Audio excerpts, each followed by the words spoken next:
Jadi gini, apa namanya, kamu kan pendidik, ya, jadi pendidik itu berat. Jadi kita lanjutkan dengan gelombang elektromagnetik. Di sini saya singgung sedikit, apa namanya, saya pesan apa namanya jadi guru itu berat ya. Jadi guru itu berat, kalau gaji mah sama aja sebenarnya, tinggal kitanya saja ya. Kalau kalian sudah niat jadi guru ya, ini saya pesan dari awal itu apa namanya, karena sudah niat jadi guru, nanti kan kalian ngajar itu sampai tamat tuh umur berapa? Kalian tamat umur berapa? Ya, karena umurmu berapa, Tio? Umurmu berapa, Tio? Umur saya 19, Prof. Nah, 19. Jadi bisa dicet di sini, nanti misalkan mulai kerja misalkan 25 lah ya. Kalian tamat 25. Nah, ini kan kalian kalau niat jadi guru itu sampai 60. Ya, kalau sudah niat, kalau ingin jadi dosen 65. Kalau sampai guru besar itu 70. Ini guru besar ya. Dosen.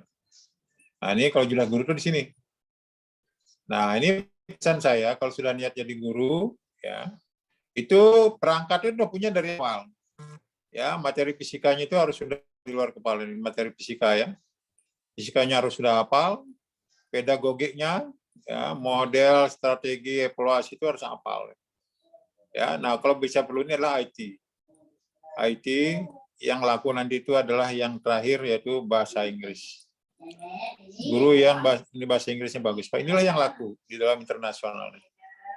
Ya, fisikanya bagus, pedagogiknya bagus, IT-nya bagus, bahasa Inggrisnya bagus. Ya, nah ini harapan saya di sini itu sudah terpelihara dengan baik. Ketika umur antara nanti kalau kalian menjadi guru itu antara 25 sampai 60. Nah, ini perangkat pembelajarannya sudah dibuat dari awal. Apalagi kalian perempuan, ya laki-laki, supaya bisa bebas. Nah, dari awal buat perangkatnya nih. Apakah RPP, ya media, ya medianya, alat evaluasinya sudah dibuat dari awal. Sehingga nanti tinggal mengedit-edit saja selama perjalanan ini. Nah, selama perjalanan ini kalian pasti akan menemukan masalah-masalah. Bagaimana mengajarkan fisika itu supaya disenangin oleh siswa, mudah oleh dicerna oleh siswa. Jadi selalu bereksperimen. Misalkan saya coba dengan ini, siswa saya nggak ngerti, saya coba dengan yang lain. Jadi kalian akan menemukan nanti cara-cara yang termudah sampai umur ini. Sampai di akhir itu kalian sempurna total itu adalah bagaimana membuat sehingga kalian tuh dirindukan oleh siswanya. Ya, materinya bagus, bisa menyampaikan dengan siswanya bagus. Ya, jadi cuma begini, kalian cuma tidak hanya mentransfer pengetahuan saja, knowledge saja, tapi tugas kalian juga adalah merubah perilakunya, ya, behavior-nya, dan dia memiliki skill, ya, dan memiliki skill. Jangan sampai pengetahuannya saja kalian nggak bisa merubah perilaku siswanya, itu gagal total ngajar. Ya, kalau kalian bisa memberikan pengetahuan siswa bagus, ya, skill-nya bagus, ya, sikapnya bagus. Skillnya bagus, sikapnya bagus. Inilah namanya guru yang berhasil. Jadi kalau kalian ngajar tidak hanya berfokus knowledge-nya saja, berarti kalian gagal. Ya makanya ketika saya ngajar di swasta itu, bagaimana saya menaklukkan siswa yang bandel, siswa yang pemabuk itu supaya tunduk dengan saya. Ya, jadi dia bisa tidak mau lagi, dia takut sama saya, tapi takut dalam artian bukan karena badan saya besar, tapi karena saya membuat dia ngerti. Ya, ketika saya ngajar itu membuat dia ngerti, sehingga dia tidak berani nakal lagi.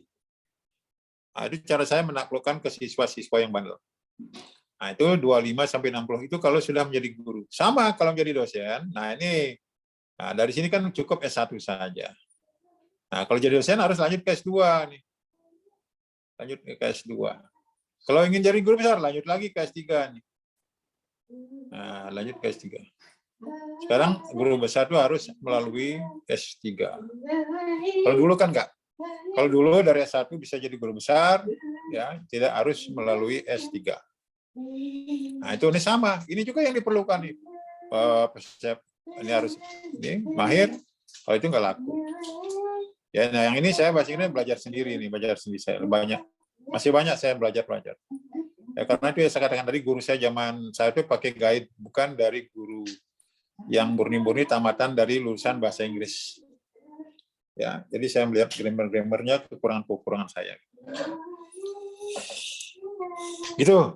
Jadi pesan saya di situ ya kalian kalau sudah niat apakah sudah mau ingin jadi guru ya. Apa sudah ingin menjadi dosen? Nah, ini.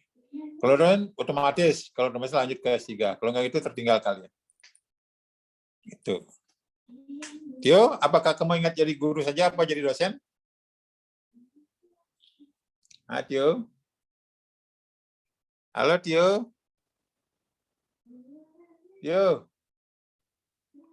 Aduh. Halo, Tio. Iya, Prof. Mau ingat jadi dosen apa jadi guru? Mau jadi guru dulu, Prof. Oh, guru dulu. Nah, itu perlu diperingat. Baik, kita lanjut. Itu sekedar nasihat. Itu kalian bisa merancang dari awal kalian mau kemana. Kalau ingin jadi dosen, minimum harus lulus S2 dulu. Lanjut baru begitu tamat. Ya, nanti sambil sudah jadi dosen, baru lanjut jadi lanjut lagi ke S3. Karena sekarang dosen minimum harus S2. Ya, baik kita lanjutkan sekarang sedikit mengenai gelombang elektromagnetik. Gelombang elektromagnetik. Nah, jadi sebenarnya yang dipakai kemarin menurut Ørsted kan, ya menurut Ørsted bahwa di sekitar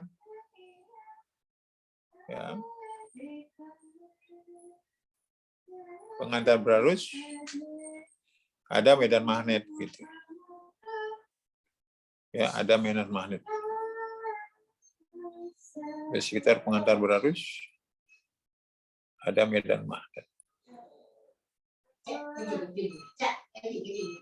Nah, ini dikombinasi oleh Maxwell bahwa jadi the current use generate the electric wave creates magnetic fields. Nah, ini oleh Maxwell. Jadi gelombang elektromagnetik itu adalah gelombang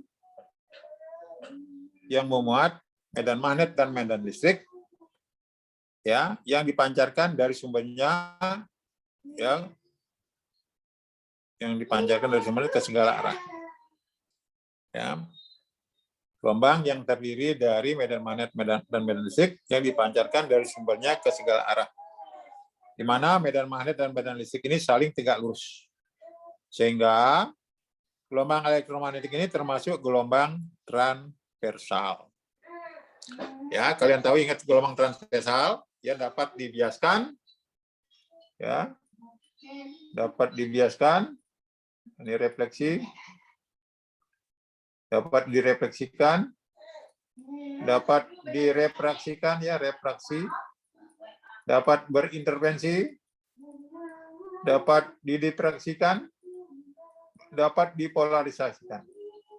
Ya, saya ulangi, dapat dipantulkan, dapat dibiaskan, dapat berintervensi, dapat didifraksikan, dapat dipolarisasikan. Nah, sifat daripada gelombang transversal. Gelombang transversal.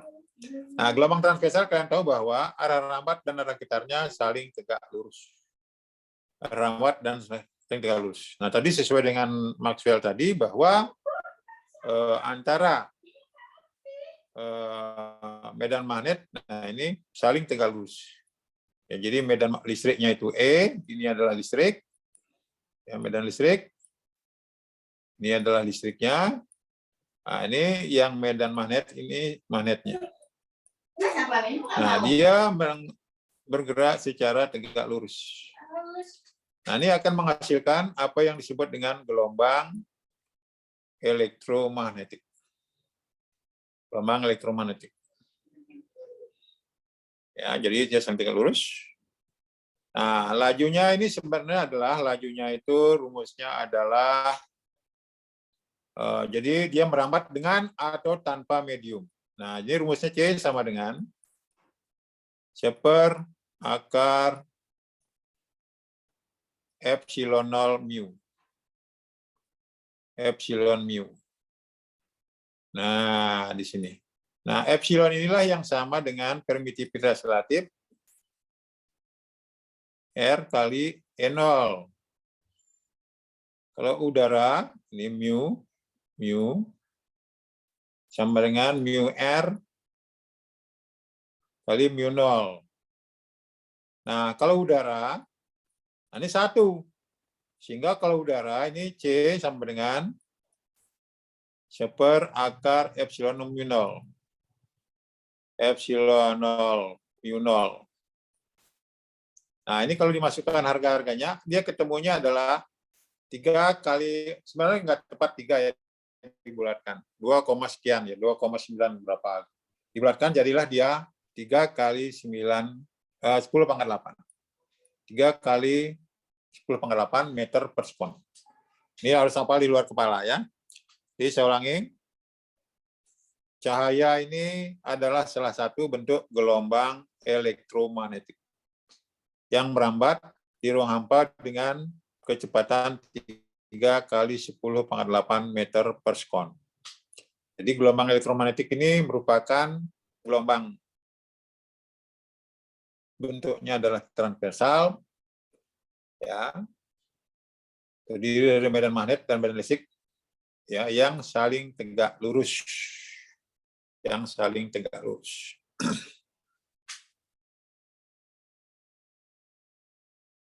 Ada pertanyaan sebelum selanjutkan di situ ada? Ada pertanyaan sebelum selanjutkan? Kayaknya tidak ada, Ya? Prof. Baik, jadi itu harus diingat bahwa karena dia gelombang. Nah, kalian ingat ini the nature of electromagnetic waves. Ini ada di radio nih ya, di radio yang tidak ada digunakan ya. Untuk audio, video amplifier circuit. Ya. Radio wave, gelombang radio ya, can be detected with receiving antenna wire ya. That is parallel to the electric field. Nah, ini kalian bisa lihat ada 2 kumparan, ya, 2 kumparan menghasilkan gelombang radio. Gelombang radio juga merupakan salah satu daripada gelombang elektromagnetik. Itulah sebabnya kenapa tidak aneh kalau suara azan itu didengarkan di bulan, karena yang dipancarkan oleh radio itu adalah gelombang elektromagnetik. Jadi gelombang elektromagnetik bisa sampai ke bulan tanpa medium. Jadi bukan suatu keanehan, tapi karena itu sifat dari gelombang elektromagnetik, dia merambat dengan atau tanpa medium. Ya.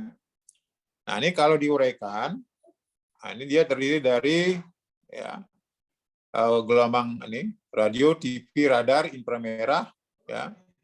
Gelombang radio, TV, radar, ini radio gelombang radio nih. TV, radar di sini nih.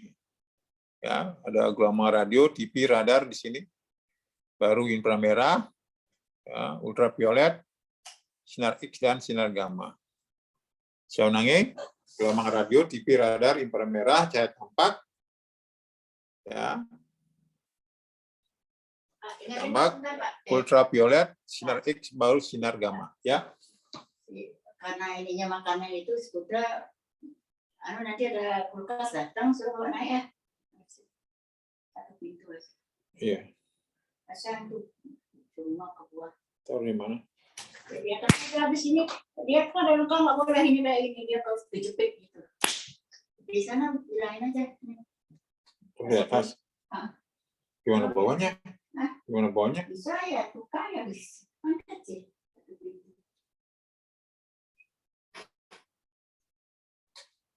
Nah, kita lihat di sini dari gelombang radio TV ini, kalau kita urutkan bahwa, jadi kalau kita urutkan ini dari sini itu panjang gelombangnya mengecil. panjang gelombangnya mengecil, tapi frekuensinya membesar, energinya membesar. Kalian mungkin ingat di SMA itu ada energi terkaitan dengan frekuensi E sama dengan H kali F. H kali F kali frekuensi. Nah, sebaliknya kalau dari sinar gamma menuju gelombang radio, nah ini dia panjang gelombangnya membesar.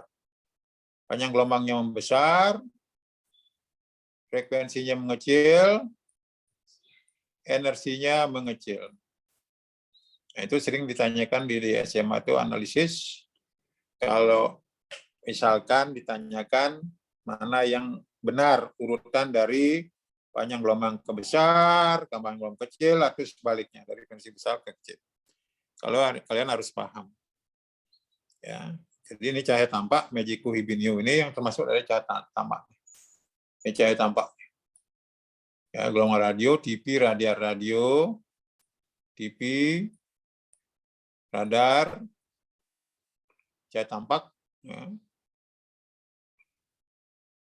Radio, TV, radar, inframerah, cahaya tampak, baru ultraviolet, baru sinar X, sinar gamma.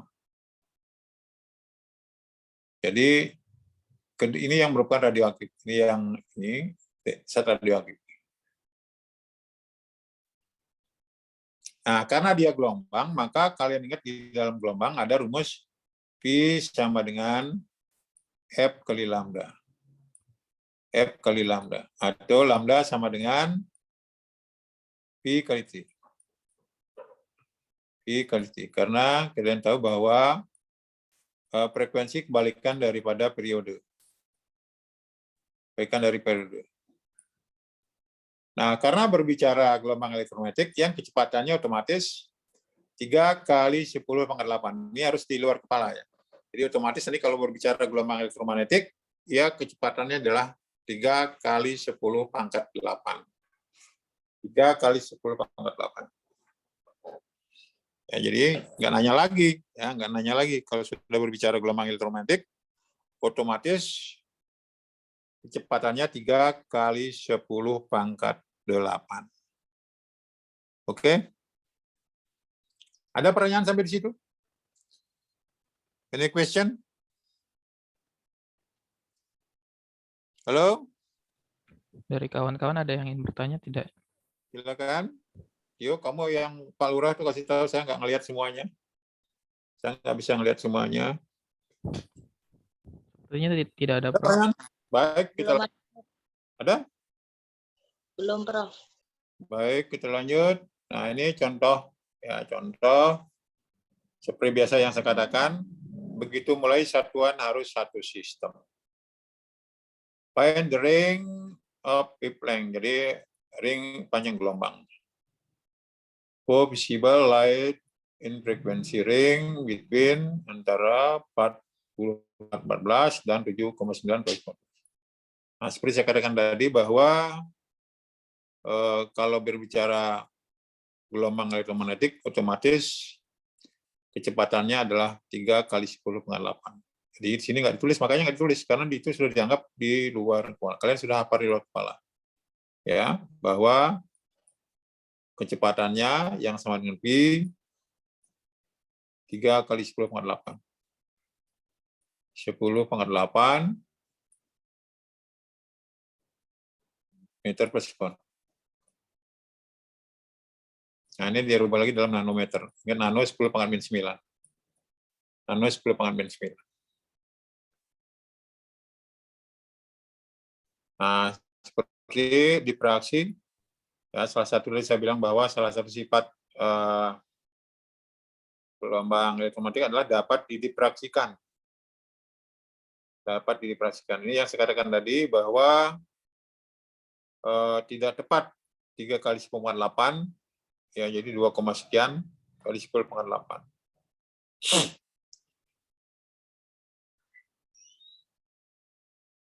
Nah, ini yang saya katakan tadi bahwa di udara kan sebenarnya tadi yang saya katakan itu lajunya adalah bisa dengan medium atau tanpa medium.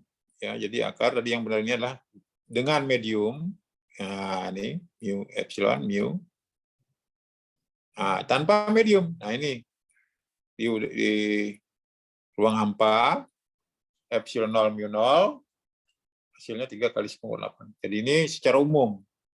Jadi secara umum dari sini saya bisa didefinisikan bahwa gelombang rendah dapat merambat dengan medium atau tanpa medium ya.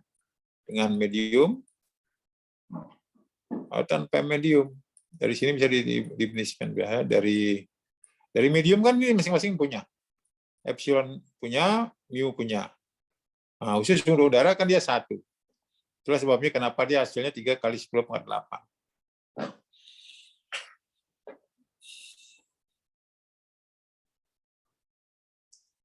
Nah, ini microwave ya, microwave.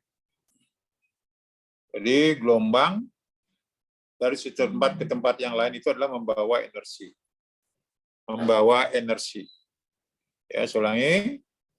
Gelombang dari tempat ke tempat yang lain membawa energi. Itulah sebabnya kenapa waktu peristiwa di Aceh itu tsunami, ya, jadi kalian bisa lihat antara masjid yang tidak pakai tembok dan pakai tembok secara fisika, kenapa yang tidak pakai tembok tidak hancur, yang pakai tembok hancur. Secara fisika kenapa? Ya, secara fisika kenapa? Karena ada gelombang energi yang menghancurkannya, Prof. Selain itu kan tadi saya bilang ada yang pakai tembok, ada yang nggak pakai tembok. Yang pakai tembok hancur, yang nggak pakai tembok nggak hancur. Kenapa? Tekanan permukaan bukan, Prof? Iya, jadi ini hubungannya ada P sama dengan F per A. Ya, F per A. Jadi kalau A-nya nggak ada, ini kan F-nya besar. Ya, kalau A-nya kan F-nya besar. Ya, kalau ada luas yang menghalang kan berarti F-nya besar. Ya, F sama dengan P kali A. Ya, kalau ada temboknya kan berarti A-nya luasnya ada yang menghalangi nih, luasnya. Gayanya besar, jadi dia hancur. Beda dengan yang tidak ada bidangnya, kan luasnya nggak ada. Jadi itulah sebabnya kenapa dia los saja gitu, bisa lewat. Ya, jadi ada luasnya. Itu secara fisika. Jadi bukan karena kegaiban, bukan. Itu di lain masalah, tapi secara fisika bahwa makanya sebenarnya yang bagus itu jangan ada tembok gitu.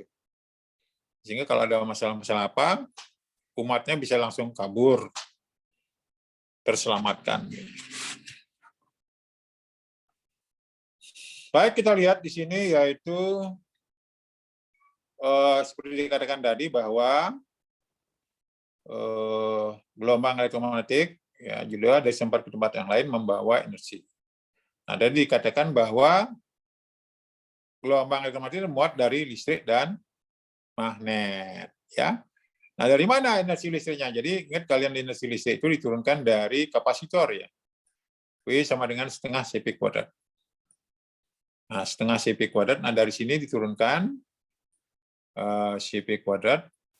Nah, kalian ingat dari mana hubungan kuat medan dengan P? Kalian ingat bahwa E itu P per D. E sama dengan P per D.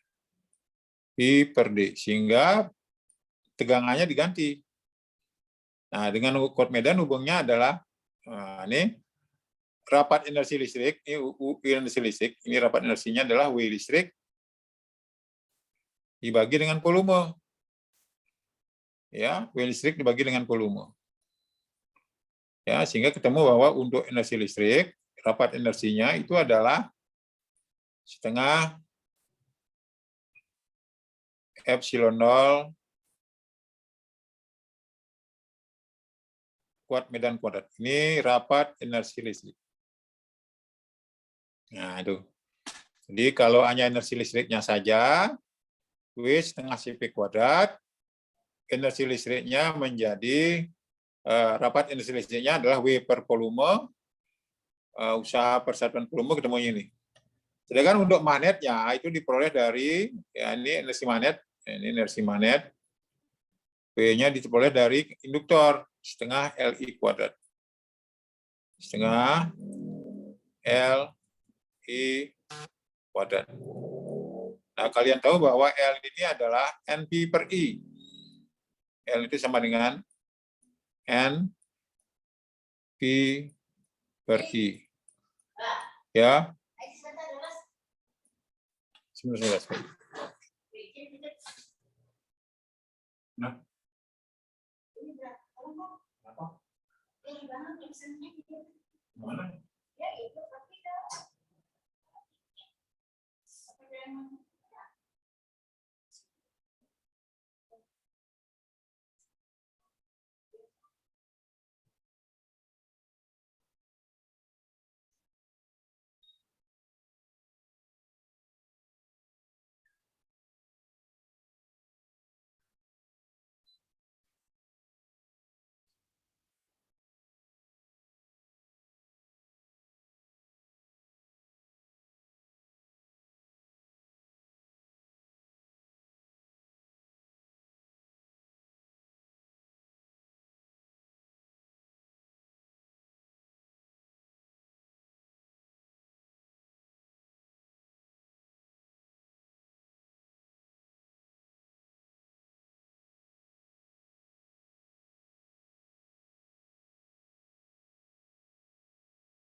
Baik, kita maaf ada gangguan. Saya nggak kuat duduk, lama jadi saya harus ke belakang. Nah, ini untuk magnet. Ini rapat inersinya, energi magnet. Ini rapat energi magnet. Nah, ini energi magnet dibagi dengan volumenya. Magnet dibagi dengan volume. Nah, ketemunya yaitu setengah, nah, seper 2 mu0 kali medan magnet kuadrat. Nah, sekarang dari sinilah hasilnya bahwa kenapa untuk gelombang elektromagnetik, ya gelombang elektromagnetik itu rapat inersinya yaitu U sama dengan, nah ini energi yang listrik ditambah dengan magnet. Ya, energi listrik, rapat energi listrik ditambah dengan rapat energi magnet. Rapat energi magnet. Itulah akhirnya bahwa dia menjadi ini. Ya. Yaitu untuk gelombang elektromagnetik energinya adalah setengah E0 E kuadrat ditambah setengah epsilon 0 B kuadrat. Di mana E ini kuat medan ya. E sama dengan kuat medan. Kuat medan.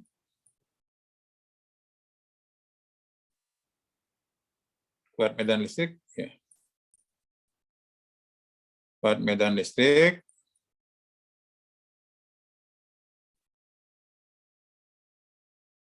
Listrik. Satuannya Newton per kolom. Sedangkan B ini medan magnet. Kuat medan magnet. Ya, satuannya Weber meter persegi atau Tesla. Nah, ini nanti satuan Joule per meter kubik ya. Ini satuannya Joule per meter kubik. Karena energi persatuan volume. Energi persatuan volume. Epsilon 0 permitivitas udara. Mu 0 permeabilitas udara. Nah, akan kendala ada E dan B. Nah, seperti tadi, ada gelombang elektromagnetik yang merambat secara lurus. Jadi kalau digambarkan ini antara medan magnet ya dan medan listriknya merambat tegak lurus. Ya, medan magnet dan medan listriknya merambat tegak lurus. Ya. Nah, ini bagaimana hubungannya? Ya, mungkin kemarin sudah saya tulis bahwa hubungannya laju cahaya C ternyata sama dengan E per B ya. E per B.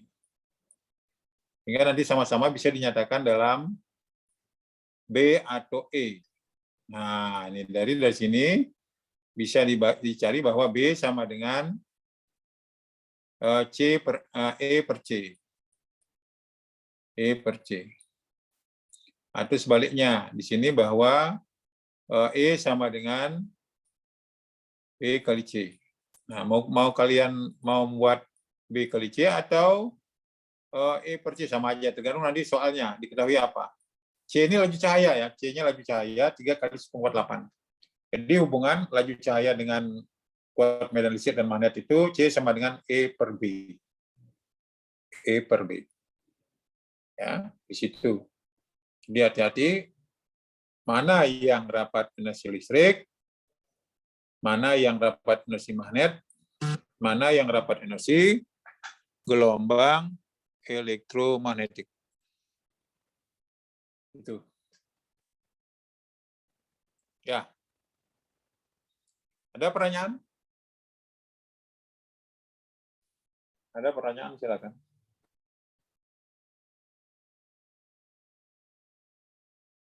Sepertinya tidak ada, Prof. Baik. Nah, itu hubungan antara listrik dan magnet di dalam gelombang elektromagnetik. Bagaimana hubungan antara energi-energi, ya seperti dikatakan tadi bahwa gelombang dari tempat ke tempat yang lain membawa energi. Demikian pula gelombang elektromagnetik. Makanya kalian sebagai generasi penerus, ya kita berlimpah air, banyak laut. Ya, kita banyak energi matahari, kita banyak angin. Ya, energi fosil akan habis. Energi fosil menimbulkan polusi, ya, menimbulkan pemanasan global, ya, akan menimbulkan perubahan musim yang nggak menentu, climate change. Ya, jadi bagaimana kalian sebagai penerus membuat yaitu sebenarnya kalau pemerintah berani itu dari sekarang itu kita sudah terlambat sebenarnya, kita sudah merdeka 70 tahun nih. Saya pesan sama kalian, itu jangan selalu membawa di dalam kemajuan agama itu, ada yang saya lihat orang agama dikutak-katik, negara dilupakan, dihancurkan negara. Tidak akan maju-maju deh, tidak akan maju-maju. Ya, jadi apa yang ada di ajaran agama itu dilaksanakan, bukan dikutak-katik, ya. Jadi itu yang akan timbulkan masalah, jadi negaranya hancur.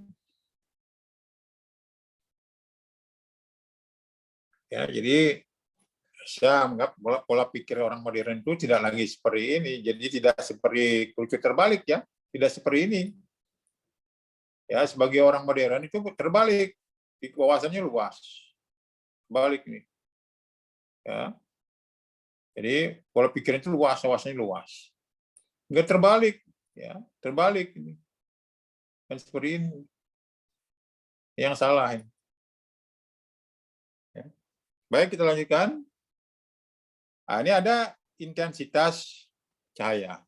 Ya, intensitas energi cahaya ini ada intensitasnya. Ada intensitas. Intensitas.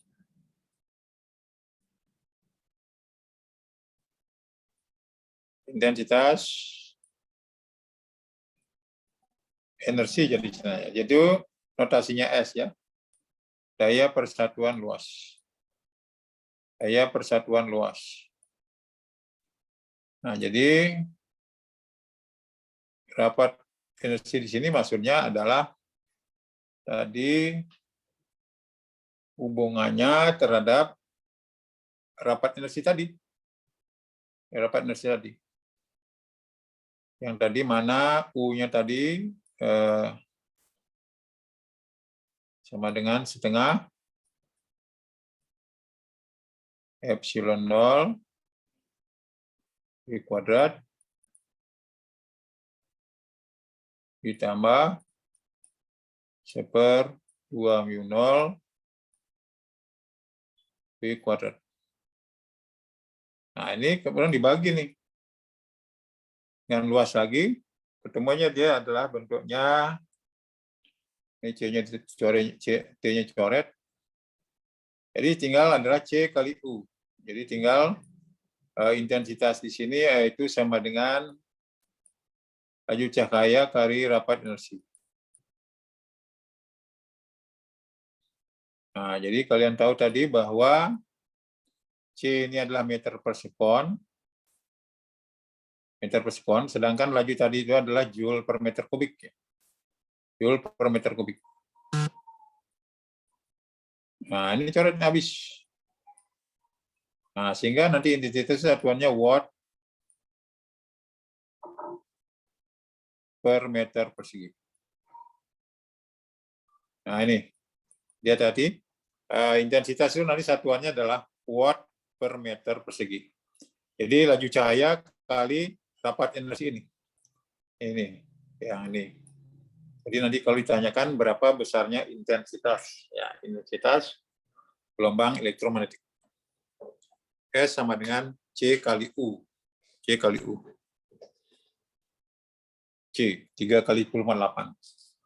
Sehingga nanti satuannya adalah joule per sekon meter persegi atau watt per meter persegi. Watt per meter persegi.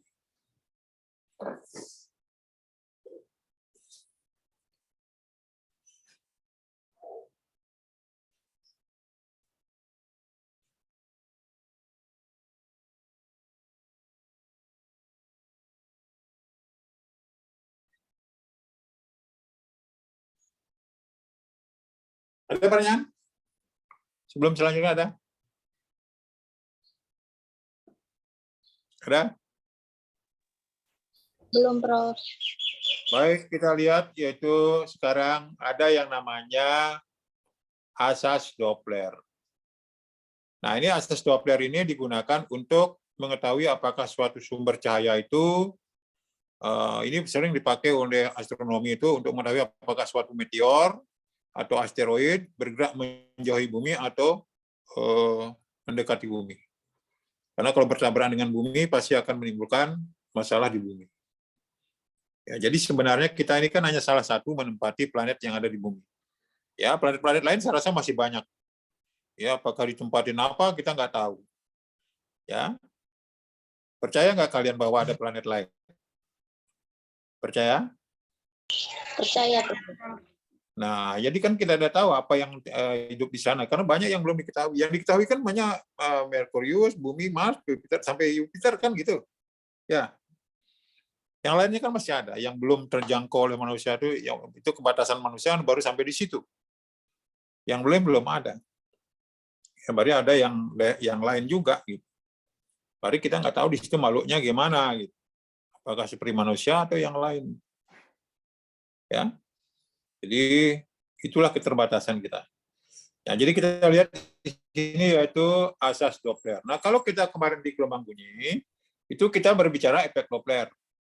Nah, ini kita berbicara antara sumber frekuensi pendengar dengan frekuensi sumber.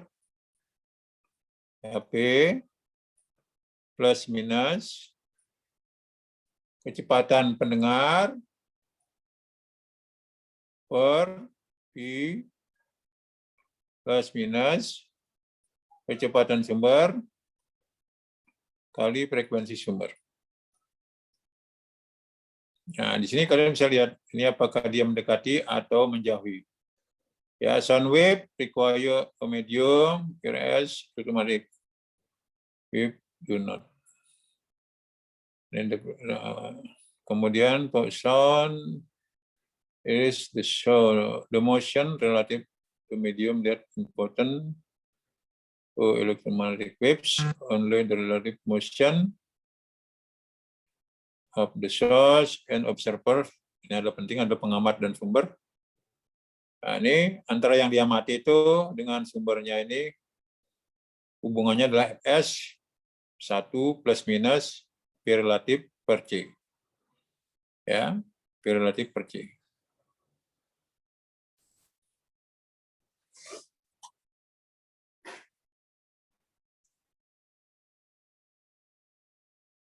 Jadi kalau dia menjauhi sumber, berarti P-nya di situ adalah positif. Ya.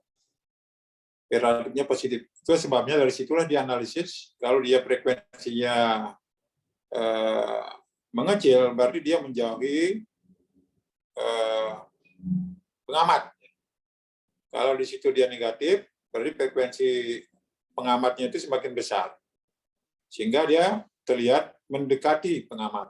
Nah, dari sinilah dianalisis akhirnya apakah suatu objek itu mendekati pengamat atau menjauhi pengamat. Ya.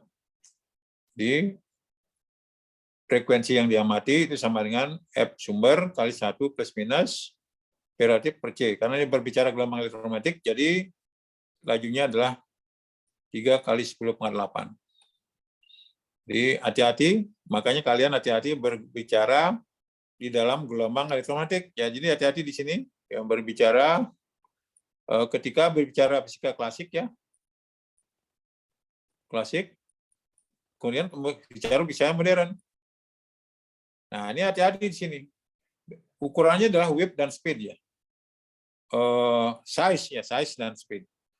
Jadi kalau berbicara size dan speed di sini kita lihat di sini kalau diameternya lebih kecil dari 10⁻15 ya. 10⁻15 PM2, ukuran PM2 berarti. Nah, ini kecepatannya ini lebih besar ya. Nah, ini kecepatannya lebih kecil daripada 20 laju cahaya ya. Kecepatannya lebih kecil dari 1/20 laju cahaya. Nah, ini berarti dia larinya ke klasik. Larinya ke fisika klasik. Jadi masanya ukurannya besar. Nah, kalau di sini modern, nah ini bendanya berukuran mikro. Lebih kecil dari 10⁻15. Lebih kecil. Lebih kecil dari 10⁻15. Nah, kemudian kecepatannya ini mendekati laju cahaya, tapi tidak sama ya, mendekati laju cahaya. Nah, makanya hati-hati di sini. Kalau nanti kalian mengingat di situ, jangan coba-coba di SMA itu kalian buat dari rumus EK sama dengan setengah MP kuadrat. Setengah MP kuadrat. Kalau kalian pakai lajunya adalah laju cahaya, nggak berlaku, nggak bisa ya. Sebuah benda bergerak dengan 3 kali 10⁻8. Berapakah energi kinetiknya? Nah gitu. Kalian pakai EK setengah MP kuadrat, ya salah. Ya, salah. Ya, jadi hati-hati memakainya kapan modern, kapan yang fisika klasik. Kalian calon guru hati-hati di sini. Menerapkan antara klasik Newton dengan modern. Jadi energi kinetiknya berbeda di sini. Ya, inilah ukurannya. Jadi ingat bahwa di dalam relativitas energi kinetiknya adalah relatif, yaitu 1/gamma min 1 ini M kali N0. N0 ini M0 C kuadrat. N0. Ini berbeda. Ya. Gamma itulah 1/akar 1 min P kuadrat per C kuadrat min 1. Jadi berbeda. Kita kembali. Nah, ini tadi, kalau kita berbicara tadi, nah ini kalau apakah dia mendekati atau menjauhi, bisa kita lihat. Ya, kalau dia tadi mendekati, nah itu, maka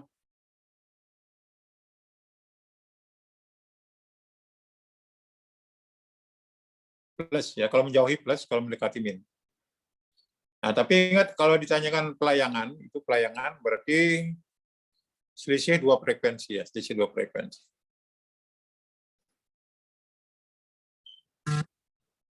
Nah, ini salah satu sifatnya tadi ya saya katakan ada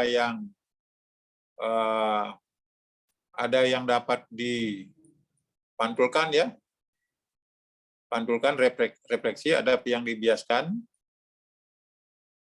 ada yang berinterferensi ya, interferensi, ada yang didifraksikan. Nah, yang terakhir ini yang dibahas ini, jadi dipolarisasikan. Yang dari polarisasi. Nah, ini yang nanti diperhatikan di lab polarisasi. Nah, ini. Demikian pula pemantulan dan pembiasaan ini karena kalau nggak salah dari hasil rapat kemarin kalian sudah harus masuk laboratorium ya. Kalian harus sudah masuk ke laboratorium karena prodi yang lain sudah juga praktek di dalam laboratorium. Jadi kalau fisika tidak ada praktek itu berbahaya nanti ketika kalian ngajar. Ya, jadi bagaimana memasang alat-alat praktikum ya. Mungkin kalian bisa tahu sendiri. Tio, kamu di SMA berapa dulu, Tio? SMA 12 Jakarta. Nah, 12 Jakarta gurunya siapa? Lupa, Prof. Waduh. Ada teman saya di situ kayaknya udah meninggal. Siapa namanya, Pak siapa ya, lupa saya. Ada teman saya meninggal dia karena gula pasnya. Nah, jadi bisa dilihat kalian berapa kali praktikum di lab. Coba tanya di sini. Berapa kali kamu dari kelas 1 sampai kelas 3 praktikum? Bisa dihitung berapa kali? Pernah nggak diajak lab oleh gurunya, Tio? Pernah, Prof. Berapa kali? Mungkin dalam setahun bisa 4 kali. Setahun ya? Iya. Ya, bagus lah. Jadi sebenarnya bisa lebih banyak ya. Ini karena dari pengalaman saya ngajar di swasta itu yang saya katakan tadi, sekolah yang program itu, ya bagaimana cara saya, karena di sekolah program itu kan swasta. Jadi lab-nya nggak ada, semuanya nggak ada. Bagaimana cara saya supaya dia berminat gitu. Ya, saya buat peraga sendiri, bisa saya pinjam yang di negeri. Saya bawa ke sana. Ya, sehingga dia memiliki pemahaman yang sama. Nah, dari situ akhirnya saya menemukan bahwa siswa yang mendapat praktek itu jauh lebih lama ingat daripada disuapin. Ya sampai kapanpun ingat rumusnya, ya. Padahal siswanya itu siswa di swasta yang paling jelek dulu zaman saya ngajar. Karena itu hobi saya apa? Tantangan kalau ngajar menaklukkan siswa-siswa yang bandel itu bisa takluk. Nah, itu suatu kebanggaan saya. Seperti saya katakan tadi, tidak hanya mengajar kognitif, saya bisa memperbaiki sikap perilakunya dan memiliki keterampilan. Itu tantangan. Jadi tidak hanya ngajar doang gitu. Kalau ngajar doang mah enak. Ya, yang paling sulit itu adalah memperbaiki bagaimana perilaku dan keterampilan yang harus dia miliki oleh siswa. Nah, ini di sini ditampilkan yaitu dapat dipolarisasikan. Ya, jadi in polarisasi light, the electric field along a single direction. Jadi arahnya ke satu arah. Jadi terserapnya sebagian arah getar searah bidang getar, sehingga dia akhirnya menuju ke satu arah. Gitu. Terserapnya sebagian arah bidang getar, sehingga akhirnya dia menuju ke satu arah. Nah, tadinya kan dia arahnya ke segala arah itu. Nah, jadi terserapnya yang sebagian sehingga dia fokus. Itulah sebabnya kenapa dia dipakai di dalam oleh paparazzi. Jadi orang pacaran dalam mobil yang gelap pun bisa akan tembus. Karena itu menggunakan konsep polarisasi. Ya. Itulah zaman di negara-negara maju itu dipakai untuk moto orang-orang kaya ya dimanapun dia sembunyi ya bisa masih dipotret oleh wartawan gitu, dengan menggunakan ini tadi polarisasi, konsep polarisasi. Nah ini nanti yang perlu diperhatikan di sini bagaimana menyerapnya. Nah di fisika itu ada namanya zat optis aktif. Ya. Zat optis aktif, zat yang dapat memutar bidang getar sinar yang terpolarisasi. Ya, zat yang dapat memutar bidang getar sinar terpolarisasi. Nah, ini sini ada analisator, ada sumber cahaya, ada polarisator, ada analisator. Nah, antara polarisator dan analisator itu diletakkan biasanya zat optis aktifnya. Zat optis aktifnya. Nah, itu nanti diperhatikan di laboratorium. Nah, ini bisa kalian lihat gambarnya, ini ada mata. Yang paling kiri ini ya, sumber cahaya ya. Sumber cahaya, ini ada polarisator, nah ini ada analisator. Nah, ini zat optis aktif ini diletakkan di tengah. Nah, zat optis aktifnya di sini. Ya, zat optis aktifnya di sini. Nah, ini polarisatornya di sini, ini sumber cahayanya. Nah, ini analisatornya di sini. Matanya di sini. Mata melihat dari sini. Nah, ini biasanya diatur, ya. Tadinya gelap, cari, nanti posisi putar, analisatornya diputar, sehingga kemudian timbul terang. Nah, jadi bagaimana hubungan antara intensitas sumber dengan intensitas yang lewat? Nah, ini yang sumbernya itu I0 atau S0 sama aja. Ini intensitas yang sumbernya itu kita anggap S0, yang lewat itu di sini S atau I. Ya, nah hubungannya adalah S0 cos kuadrat theta. Nah, theta inilah sudut putar bidang terpolarisasi. Ya, S0 ini intensitas alamiah. S ini adalah intensitas yang tersisa ketika melewati analisator yang terakhir. Ya, jadi saya ulangi, S0 ini adalah intensitas sumbernya. Ya, satuannya watt per meter persegi. Nah, S ini intensitas yang lewat terakhir. Sama satuannya sama. Theta ini sudut putar bidang getar. Theta ini sudut putar bidang getar. Ya, sudut putar bidang getar. Nah, nanti ini akan diperhatikan di laboratorium. Nah, saat optis aktif itu contohnya larutan gula, ya, larutan gula. Larutan gula. Nah, ini ada tabungnya, ini biasanya tabungnya, kalian persentasenya berapa, kalian bisa ukur.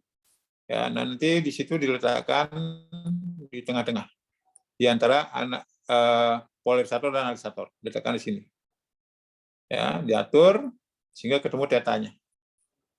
Sudut putar bidang getar, sehingga nanti ketahuan berapa besar intensitas sisa setelah melewati polarisator dan analisator.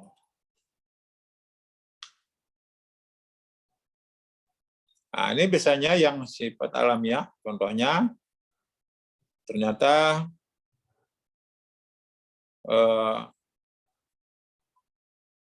ini biasanya yang tersisa setelah melewati polarisator setengah S0 ya.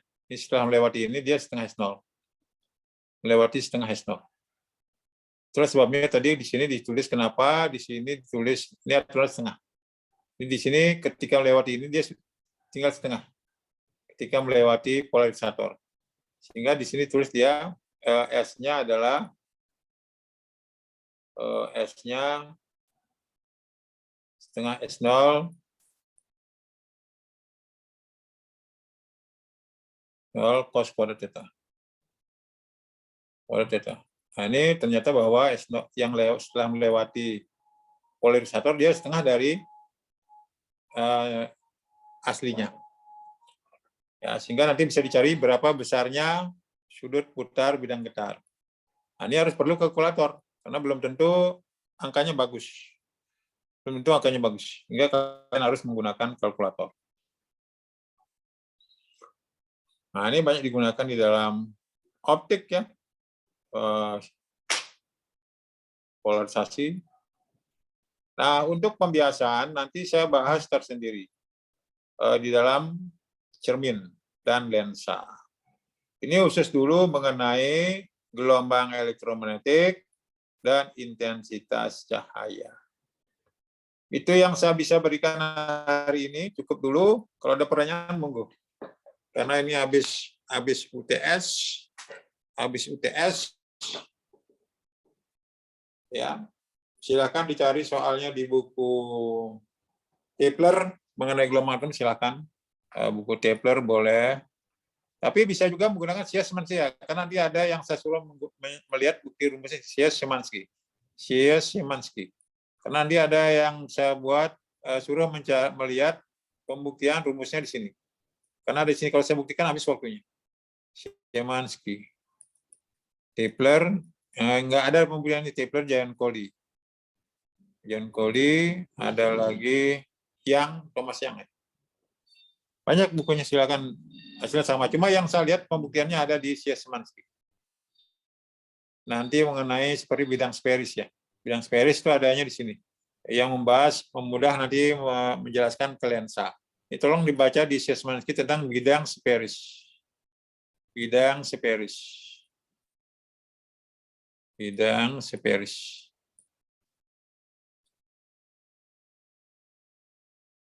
Seperis.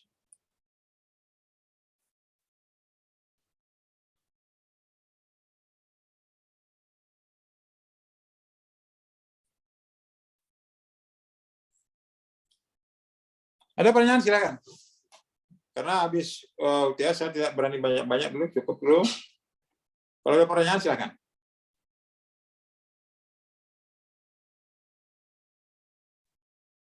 Ada pertanyaan silakan. Prof, mau nanya, Prof. Ya. Berarti kalau kita misalnya sedang melakukan praktek langsung, objek yang buat tadi penghalang polarisasinya itu cuma air gula doang ya, Prof?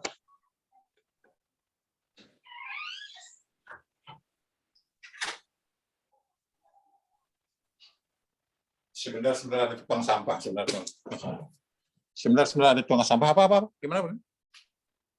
Tadi kan Prof bilang kalau di praktek yang tadi kan contohnya kan larutan gula ya, Prof. Berarti kalau kita nanti misalnya ada praktek langsung, berarti nanti yang jadi yang pengganti kacanya itu larutan gula ya, Prof? Yang ini, yang tengah nih. Iya, Prof. Ya, ini ada larutan gula di sini. Ada tabungnya, ada juga kadang ada yang tabung, ada yang segi 4. Kalau saya dulu mungkin karena belum ada polarimeter ya. Belum ada polarimeter, saya manual. Sekarang kan sudah ada polarimeternya. Jadi tinggal masukkan zat optis sulfitnya dalam tabungnya, ada tabungnya. Tinggal kalian buat dulu larutan gulanya di luar, masukkan ke sana. Kemudian tinggal mengamati. Jadi lebih enak sekarang. Kalau dulu kan saya manual. Ya, jadi saya ada bejananya, ada sumber cahayanya. Nah, kita baru mencari intensitas sisanya berapa. Kalau sekarang kan sudah lengkap, tinggal itu aja. Berapa persen kadar gulanya gitu. Kadar gulanya berapa persen. Ya, konsentrasinya berapa. Ya. Konsentrasinya berapa. Karena ada rumusnya nanti tidak hanya ditanyakan intensitas, bisa juga dicari untuk konsentrasi dari suatu larutan. Konsentrasi dari suatu larutan. Nanti ada rumusnya, nanti dikasih di dalam buku praktikum itu ada rumusnya. Ya. Panjang tabungnya berapa, surutnya berapa, zat optis aktif itu nanti konsentrasinya berapa, bisa dicari. Baik, Prof. Terima kasih, Prof. Ada lagi? Silakan. Ada?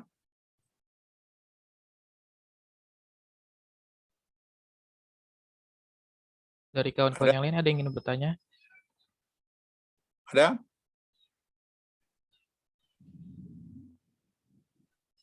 Baik, kalau tidak ada, tugasnya tolong membaca buku Szymanski tentang bidang Seperis. Ya, saya ulangi.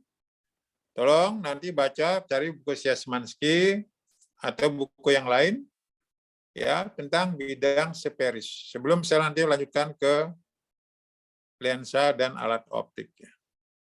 Lensa dan alat optik. Ada dia? Sebelum saya akhiri ada? Tugasnya itu tadi. Tidak ada, Prof. Membaca bidang Seperis pada buku Szymanski maupun yang lain. Bidang Seperis, bidang lengkung. Karena kita akan membahas nanti yaitu yang saya katakan tadi pemantulan,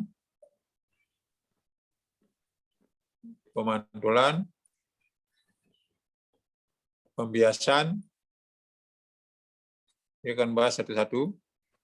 Ini akan kita bahas di cermin dan lensa, ada nanti intervensi dan diffraksi. Ini akan bahas di optik physics. Ini optik geometrik, ini optik physics. Itu. Nah, tadi sudah intensitas, polarisasi. Ya, langsung tadi ketika berbicara secara umum.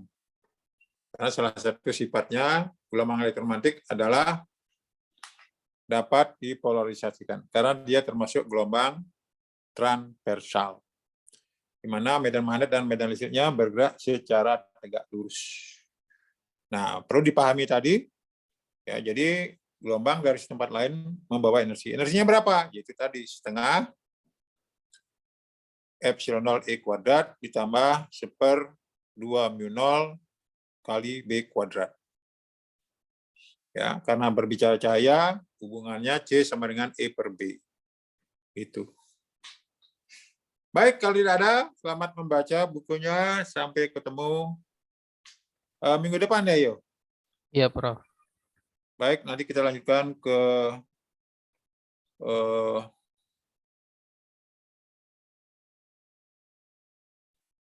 cari materi apa ya, Yo? Hah? Nah, ini. Betul kan? Nanti 25, 26 langsung saya jawab bahas. 26 ada refleksi of light mirror, kemudian the refraction light lens and optical. Nah, baru di sini nanti ada interferensi gelombang, baru terus kok nggak ada sih yang di itunya.